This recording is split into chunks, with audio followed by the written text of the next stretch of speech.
Guys, I promise I can explain. I know I told you that I was mostly done with XDE stuff, and here we are again, pointing out something from XDE, pointing out something from Xenosaga, and being like, hey, let's talk about these two things together. But I have a reason this time. The reason is that I want to make it. Okay, actually, this is a theory I alluded to, I think, once in a video several years ago. Wanted to make a proper video on it, and then XDE was announced when it got pretty close to the top of the backlog, so I put it off until after that, and then I just forgot. This is why Finch is my profile picture. But now, I remember, and today we're going to talk about this with context from DE's new stuff, even though this is something that was never brought up at all during DE. So how are we going to do that? The answer is Xenosaga references. This is a Luxon video. The answer is always going to be Xenosaga references. Good news, though, is this has nothing to do with connecting Xenosaga to the other games, only similarities it has to Xenoblade X specifically. Basically, something that, in the original X, was a reference to something from Xenosaga, now with added context from XDE, has become a parallel to Xenosaga. So we're going to talk about it in that way.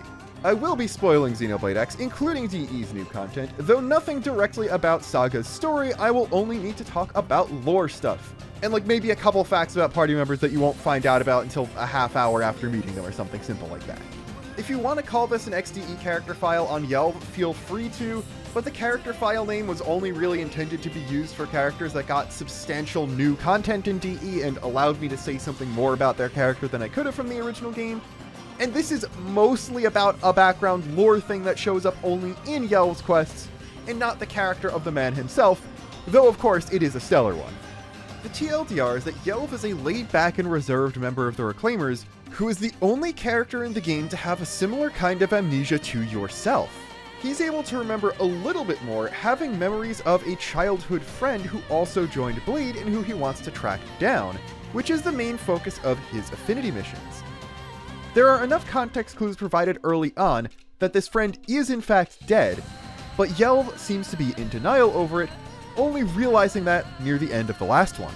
That is not the biggest deal though, as a basically post-credit scene for the final mission gives you completely character-changing information on both Yelv and Eleonora, as we find out that Yelv is effectively the prototype for something called the J-Body Project, which appears to be completely artificially made beings inhabiting the bodies of mimiosomes, and that all of his memories were artificially implanted in him, and teaming up with us and palling around with us for so long has allowed him to develop a personality, and for Eleonora and whatever mysterious higher-up she's talking to in that scene to determine that he should be the basis for all future J-bodies going forward, as she's looking at another Yelv, copied from the one you have as a party member down to the current gear he's wearing even, in one of the Mimiosome healing tubes. And that is quite literally it. That is the entirety of the information we get about J-bodies in all of Xenoblade X. No other character storyline mentions it, and the main storyline certainly doesn't. That was something people were really hoping would get expanded on in Chapter 13. Yelv's later heart-to-hearts don't mention it, other than being able to bring up Eleonora in the last one, where he says that he can tell she's concerned for him. Is that true concern on her part? Or is she just acting somewhat maternal to him as he's literally developing a personality in his artificial mind? And even his Volataris conversation, brief as it is just about him wanting to shoot things. Those dialogues are so short, he didn't even mention his friend in it. I'm still amazed they got every single voice actor for a party member back, purely for sub-minute long, one-sided conversations that aren't able to have enough depth to let most characters' second most important character trait have any focus. So why does it matter now? Well, we got 3 talking points this time.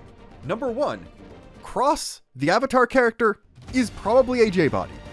Number 2, while I think the J-body project started back on Earth because of how far it was able to get even on Mira, I have a feeling that the development behind what turned into Yelv's mind was an attempt to replicate Alois Bernholt and artificially create a second hero. And then 3, the Xenosaga part. We'll get there, don't worry. So, number 1, are we a J-body? I think this is one of those times where the answer is yes, but also no. On a canonical story level, I think this is a perfectly reasonable conclusion to make, and I could very, very easily see them go in this exact direction if any of this stuff does eventually get a follow-up. On a more meta, personal level, it's true only if you want it to be. Cross is an Avatar character, and Xenoblade X is an offline MMO done right. They can be whoever you want them to be for roleplay purposes. You are creating a character and putting them into this world of Mira and figuring everything else out as you see fit. Even the amnesia part, which I drew as a parallel between Cross and Yelv, doesn't need to be canon if you choose it not to be for your character. It's only really brought up a couple times, and only plot relevant once when it comes to the Mimeosome reveal. If I make convincing arguments that Cross is some sort of super prototype or miracle case of an artificial mind in a Mimeosome body becoming human and sentient and all that, you don't have to actually work that into your own character's story if you have one. They can be whoever you want them to be, regardless of even what that canon says. Like, I'm not really gonna say that about most things, but an Avatar character, yeah, the plot around them is supposed to just be a jumping on point, and you can ignore as much as you'd like to make your own customized version of the Xenoblade X story. That's a completely valid and normal thing to do. But the official story isn't about your character or my character or any other player's character. It's about some nebulous, generic version of Cross. And I don't even necessarily mean default character creator options Ryan Xenoblade. I mean a nebulous rookie on Team Elma of unknown gender, race, fighting style, appearance, voice, and all that, who is an amnesiac, not recognized by any human in NLA, and does go through every single event depicted in the game exactly as written. This concept of Cross is probably a J-body. Why do I think this though? Well, there is the superficial, we have the same amnesia Yelv does, no other Mimeosome person has that. Then there's the fact that it was hanging out with us, specifically us, that allowed Yelv to develop a personality in a way Eleonora sees fit. If he just needed to be around humans to become more human, then he wouldn't have needed us to do anything like that. Maybe he would have needed to be closer to someone, and he is a reserved and often prickly individual, but it was something special about us. And while yes, we are the main character of the game, everything important is going to happen around us. Watsonianly, there has to be something specific about us that would allow this to happen. It's somewhat theorized in universe that Yelv gets along with us so well, because in some way he subconsciously recognizes that we are similar to his old friend. And yeah, implanted memories by Eleonora and all that. But they don't have to be completely lies. What if the friend did exist, but not as someone he grew up with as a child on Earth, but as another artificial mind being developed in the same system at the same time? Yelv's old friend could have eventually evolved into the brain pattern that now inhabits Cross's Mim. The amnesia thing in Yelv, and presumably Cross as well, is presumably a thing to avoid having to make up too many memories about their past lives on Earth, and the only thing they needed to really implant in them is generic general knowledge. While we don't know about Mimeosomes and we're surprised about Project Exodus and NLA and Mira and all that, we do seem to at least know that Earth exists and easily understand what life was supposed to be like in the US back on it. The fish out of water stuff comes from being on Mira, not being alive at all. Given that quantum computers exist, this general knowledge could be achieved by most likely doing what I am going to give Blay the benefit of the doubt and assume is a much more advanced and much more ethically sourced version of LLM learning, feeding information to just build up a more generic knowledge base without any specifics related to one person because they want to create a new person.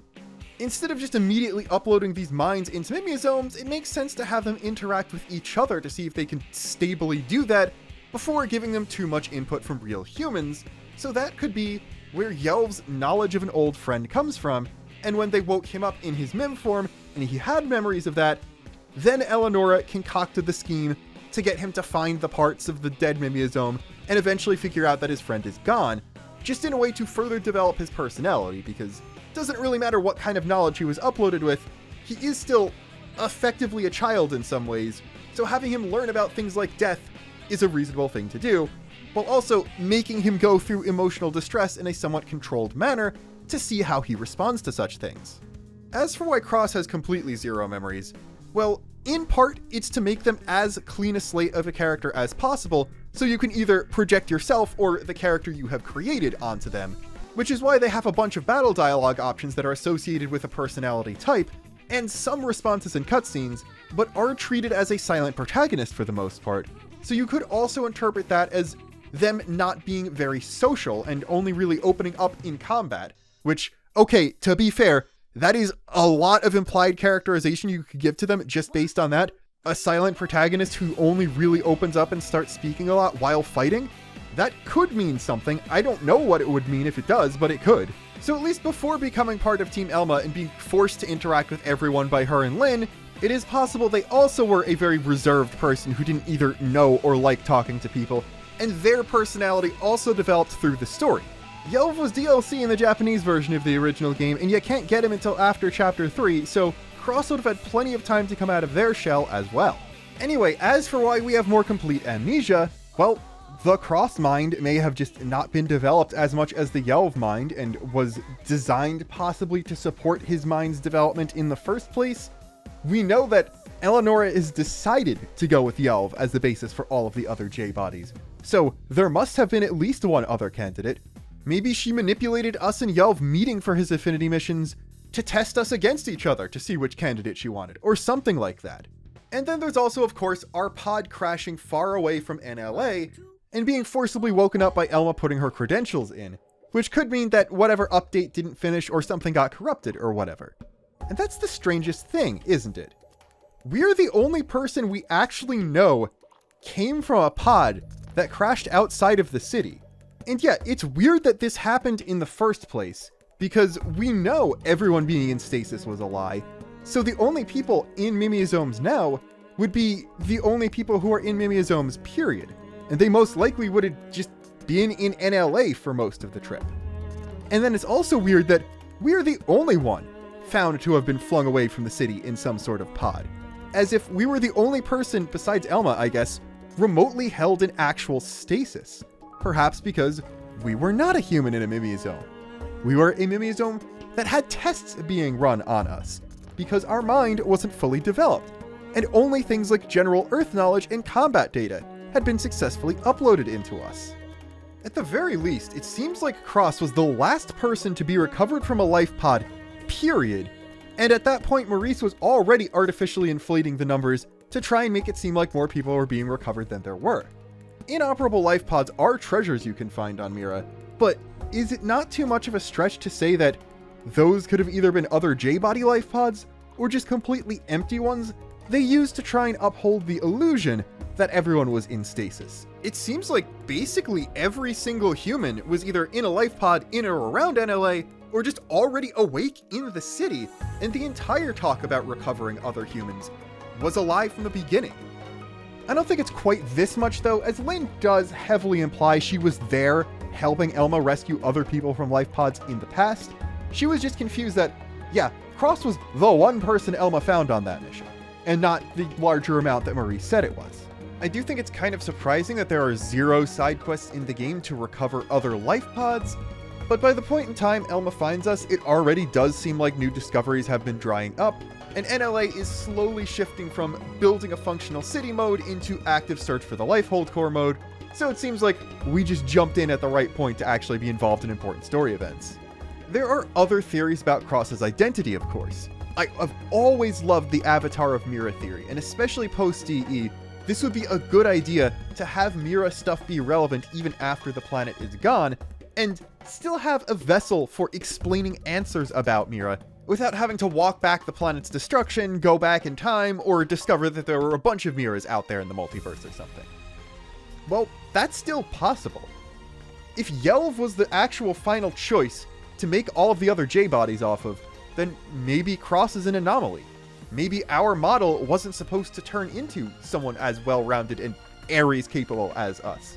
And if Mira itself wanted to get involved in this conflict, then, hey, what if there just happens to be a sleeping Mimiosome that was flung a bit away from NLA that didn't have a completely formed mind that Mira could just put energy into and give a more realized personality and wake up and stuff like that?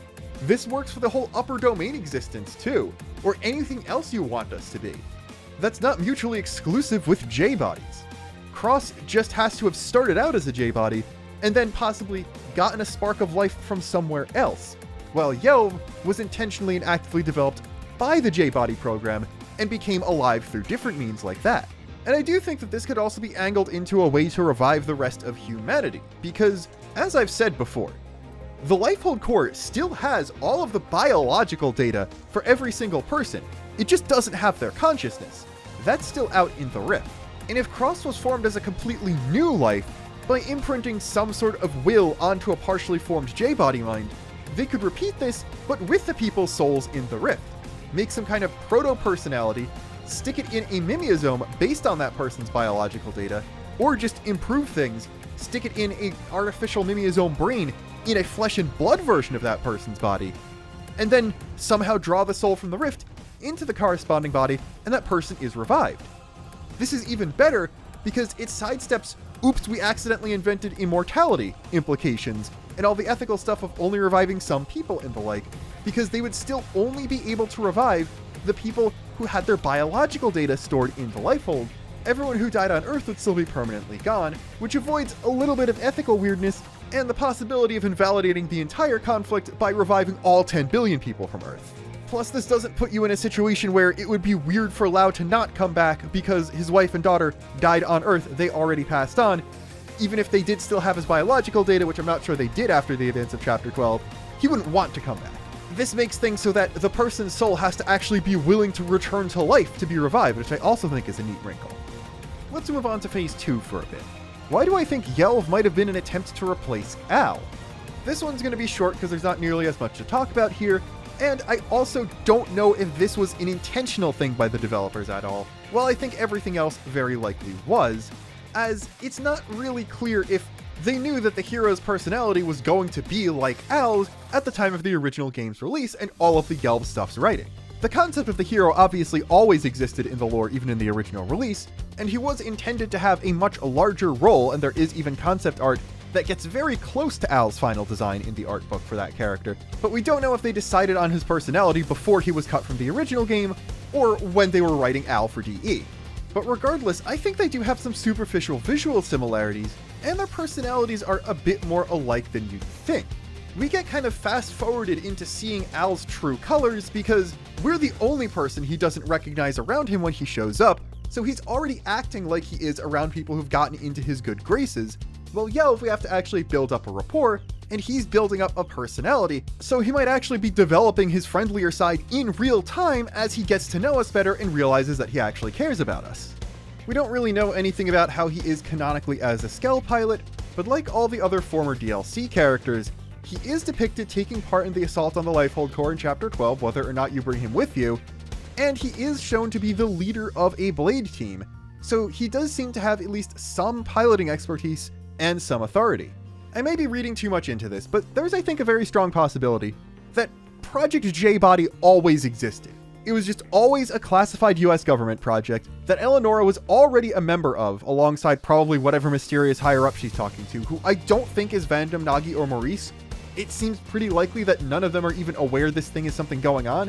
It might not even be a Blade-related thing, and Eleanor is just there and using her position in Blade to test out all this stuff.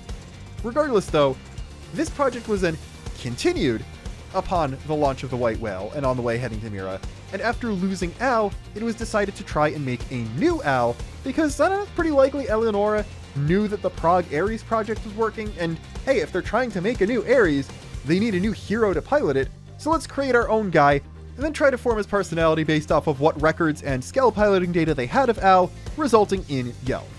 And hey, if you think about it, Yelv's melee weapon is the Photon Saber, which he treats as the super ultimate weapon.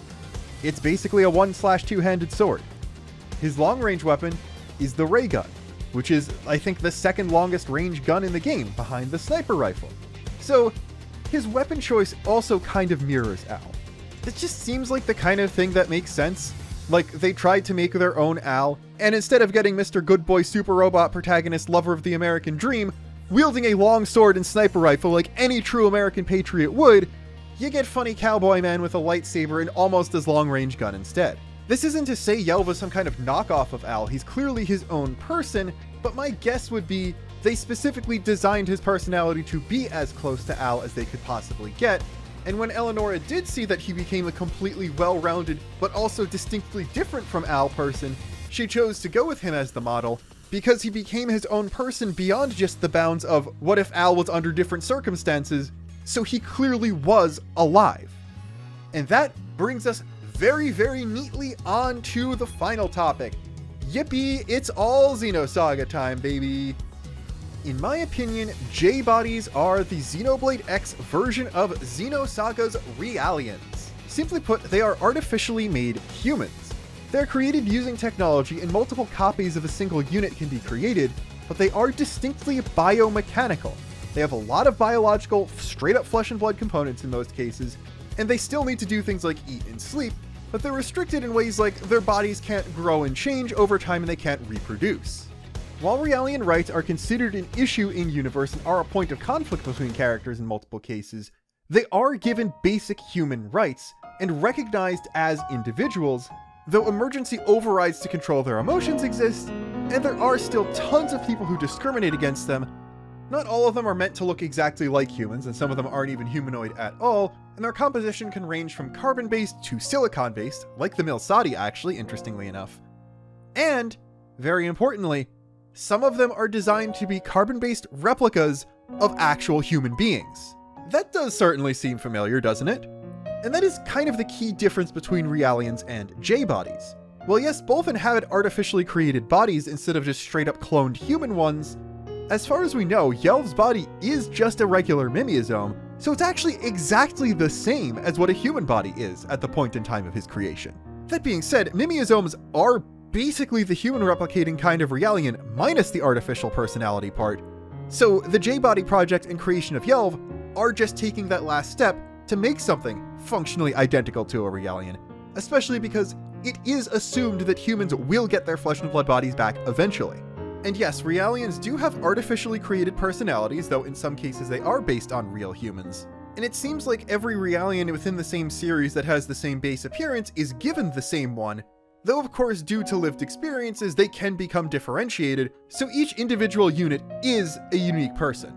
Momo, one of your party members, is a unique model because she's a prototype 100 series observational Realian, and since she is the successful prototype, you do meet unsuccessful prototypes, as well as mass production 100 series later on, and while they do look like Momo, barring hair and skin color differences, they are different units with different capabilities and different personalities, because they're all unique. I do want to clarify here for the non-Saga players, Cosmos is not a Realian. She's actually considered obsolete technology for the most part, as she's an android made purely of mechanical components, and seems to have a much less sophisticated AI that wasn't created with the intention of achieving full sentience. I'm pretty sure Cosmos is the only android project Vector Industries is still working on, and that's only because she has absurd potential as a weapon.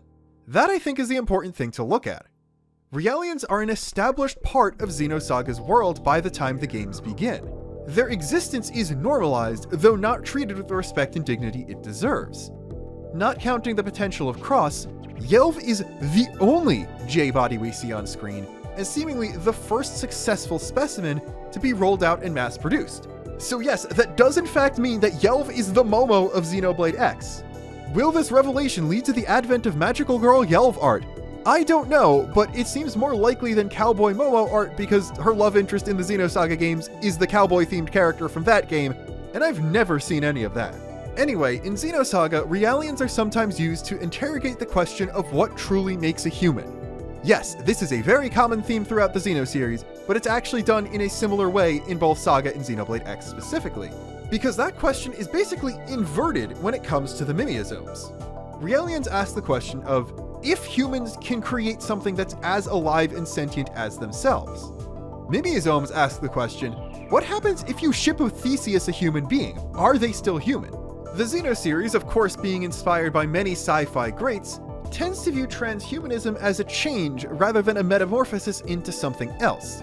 And as such, the ending of base game Xenoblade X, and especially Chapter 13, wholeheartedly assert that the humans on Mira are still human regardless of what their bodies are, and Saga has a pretty strong stance on the humanity of Realians, given one of the early establishing character moments for Xion, the main human character, is her being one of the rare people to treat the Realians she works with like they're human, and it's shown they're not too different after all through her social awkwardness and inability to pick up on certain cues. And one joke where a Realian describes having issues that are clearly just having a crush on someone, which Xion thinks is an OS bug and doesn't even realize that. Do Xeno games have instances of characters becoming something other than human? Yes, but that's where the religious references come in, and not just sci-fi stuff. Also, Momo gets an adorable found family father-daughter plotline with a human cyborg, So yeah, your party members in the series are a human, her brother who's also a human, though, by the way, humans in the setting have also been modified with nanomachines, which is how some characters use their special abilities. Then, an android, a Realian, a human cyborg who is more machine now than man. I can't say anything about Junior in a non-spoiler Saga video, and whatever Chaos is.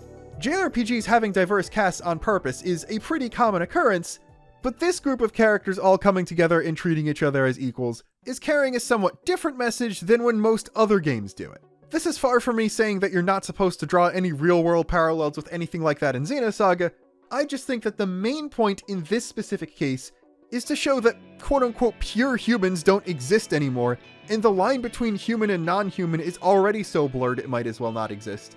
And thinking about that through a transhumanism lens that can be applied to the real world, rather than addressing issues in a similar context to current reality. This is of course nicely contrasted and complemented by Xenoblade X, which despite taking place in a setting that has a wide variety of alien races, unlike Xenosaga which doesn't have any, most of the party members are just a diverse group of humans from a near future Earth. And of course there are multiple instances where someone effectively looks into the camera and says that bigotry is what almost killed humanity. Yo, you want to play some Xenoblade X today? Awesome.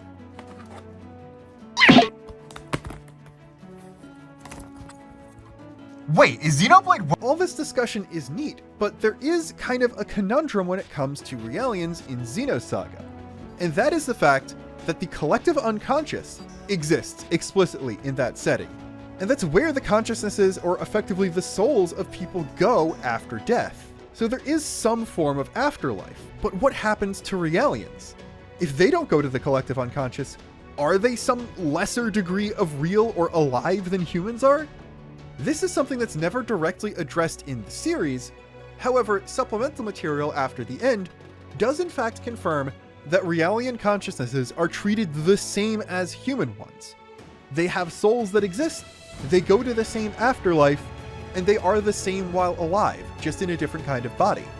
So what does this mean for Xenoblade X now that Chapter 13 introduced references to the collective unconscious and a multiverse structure almost identical to that of Xenosaga? Well, the Blade games tend to not use the Jungian terms directly like especially Saga does, but this does at least mean that Yelv has a soul, and Cross also has a soul regardless of what kind of being they are. I would argue that even if they're like Mira come to life or something like that, then yeah, they would also have the same kind of soul as any other human, because clearly if J-Body's are the Realian equivalent, Yelv is the same as a human in any way that meaningfully matters, and therefore Cross, who, if not a J-Body created by Blade, is just a J-Body created by some other source, would have the same thing. Interestingly, that would make Yelv and maybe Cross then the only people currently inhabiting a Mimiazome whose soul is actually in their physical body. Let's not forget that Cross being able to pilot the Ares in the final battle with Void is basically proof that whatever they are alive, as despite the Mimiazome body, they're recognized by Ares the exact same way as Al, who stayed in his physical body specifically because it doesn't like Mims. Could this be an indication that Cross's soul is in their Mimiazome? Maybe, but I think it's just another reaffirmation that, yup, everyone is alive in the same way. We are all the same even if from another world. And let's not forget the possibility. The one Xenosaga multiverse aspect that wasn't really shown to exist in Blade through Xenoblade X is the upper domain. Basically, it's where the Zohar's energy comes from. It's a dimension of infinite energy, and all-powerful beings called wave existences reside there. I have thought that it is possible that if Cross is not like part of some Samarian failsafe in Mira or whatever, that they could be inhabited by an upper domain being that is trying to help humanity, or continue the Samarian's will, or the will of Mira, by saving people, instead of being Mira itself. Well, with all this other Xenosaga referencing stuff, a divinely powerful being from a higher dimension descending down into the physical earthly realm by taking the same form as what humanity finds itself in, yeah, could also just be that. But we'll find out in Xenoblade X2. Until then, well, not until Xenoblade X2, because I don't know how long we're going to be waiting for that. Until next video, this is Luxon, signing off.